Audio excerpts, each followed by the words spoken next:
There we go. There you go.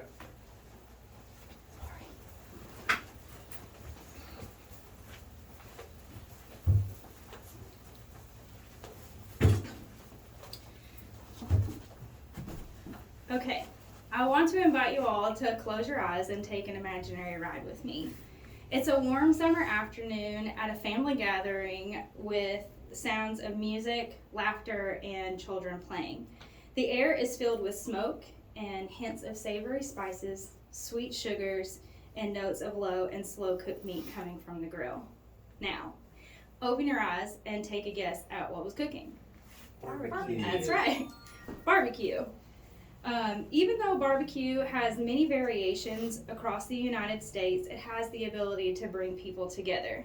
As a teenager and young adult, I would spend my summers in Memphis driving around town with my aunt, listening to the blues and eating barbecue. Today, I'd like to expand your knowledge on unique barbecue terminology, regional flavor profiles, and competitive barbecuing. Let's start by covering a few phrases unique to barbecue that lay the foundation. Since seasoning starts hours before cooking, I'd like to start with dry rub. Per Oxford Languages, dry rub is a mixture of dry spices, sugars, and salts that is applied to the surface of the meat or fish before cooking. By the end of cooking, dry rub helps create a dark, crispy layer that is referred to as bark. The flavor of bark is so well liked that small pieces of brisket is cooked for nearly 15 hours to produce a dish called burnt ends. A different way to add tons of flavor to barbecue is by using a mop sauce. Mop sauce is a thin liquid, usually vinegar based, with a variety of spices and seasonings that's applied to the meat every 20 minutes of cooking.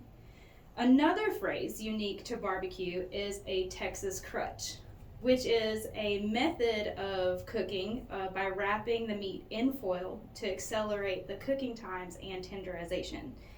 Finally, and possibly the most important phrase to a native Tennessean, is pulled pork, which is shredded pieces of pork shoulder tossed in barbecue sauce and usually enjoyed as a sandwich. While all of these phrases unite the world of barbecue and you should prove useful when ordering, there are many different styles of barbecue. The four most famous regions of barbecue sauce is Memphis, Kansas City, the Carolinas, and Texas. According to chef and pitmaster Cody Goff of Martin's Barbecue, Memphis barbecue relies heavily on the use of dry rub that features cayenne, paprika, chili powder, and visible mustard seeds. A dish that is unique and specific to the area of Memphis is barbecue spaghetti, which is spaghetti noodles, barbecue sauce topped with pulled pork.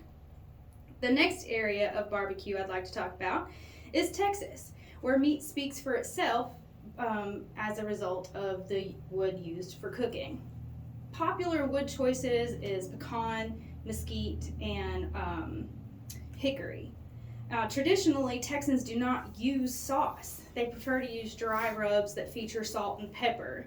And the dish that reigns supreme in Texas is dry rubbed smoked brisket, according to Kate Carroll, a Texan native. Now, if you prefer a sweet sauce over dry rub, then Kansas City is the region for you. Kansas City's style barbecue sauce is known for its sweet and tangy flavor, achieved by staple ingredients of ketchup and molasses. Now, a trip to Kansas City would not be complete without eating their burnt ends. The last and possibly the most famous area of barbecue is the Carolinas, which some argue originated barbecue or created barbecue. North Carolina is predominantly pork based, and they have two styles. One is a mop sauce, the other is a tomato sauce, according to the authors of Holy Smoke, the Big Book of North Carolina Barbecue.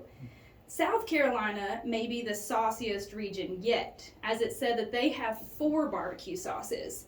Discover South Carolina author Gwen Fowler writes, South Carolina is home for 4 barbecue sauces: mustard, vinegar and pepper, light tomato, and heavy tomato. And that completes our regional journey of barbecue. Regardless of which regional flavor profile you prefer, barbecue unites people from all walks of life through competitions. Barbecue competitions can be found in a multitude of places. Examples being Apopka, Florida, or Memphis, Tennessee, where the World Championship Barbecue Cooking Contest is held. Barbecue even has a non-profit organization that endorses 500 cooking competitions worldwide. That's called the Kansas City Barbecue Society. Now, I was lucky enough to get the inside scoop of barbecue competitions from a team called Tennessee Smoke Show. There, I learned that there's typically 4 judging categories of chicken, pulled pork, beef, brisket, and ribs, which are required to be judged at specific times known as turn-ins.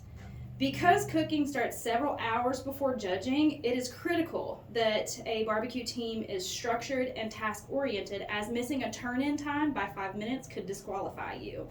The most interesting fact that I learned about barbecue competitions is that it's typically illegal for the teams to give out samples to the general public, as they usually don't carry a catering or restaurant license.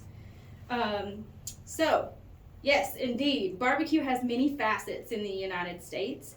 Now that I've discussed the barbecue terminology, regional flavor profiles, and competitive cooking, I hope your experience with barbecue is easier to navigate whether you decide to attend the next World Cooking Championship in Memphis or a restaurant on your next vacation. Who knows? You may even find yourself at the grill at your next family gathering. Thank you.